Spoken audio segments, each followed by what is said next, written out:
বন্ধুরা, আজ আমরা এক রহস্যময় ইন্টারনেট ধাঁধা নিয়ে কথা বলতে চলেছি, যার নাম সিকেডা 3301।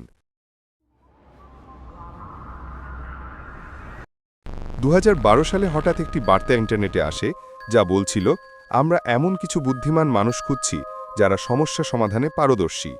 এটি কোনো সাধারণ ধাঁধা নয়, সমাধান করতে হতো কোড, ক্রিপ্টোগ্রাফি, এমনকি প্রাচীন বই এবং মিউজিক ফাইল, এবং বিশ্বজুড়ের পোস্টার লাগানো হয়েছিল।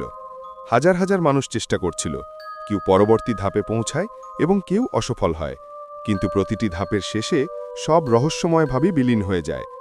একদিন হঠাৎ সব ধাঁধা, মূল ওয়েবসাইট, রেডিট পোস্ট সব মিলিয়ে উধাও। আজ আর কেউ সরাসরি মূলধারায় ঢুকতে পারে না।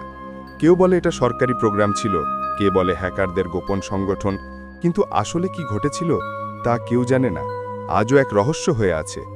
ব্রো, তুমি কি এরকম চ্যালেঞ্জের সম্মুখীন হতে চাও?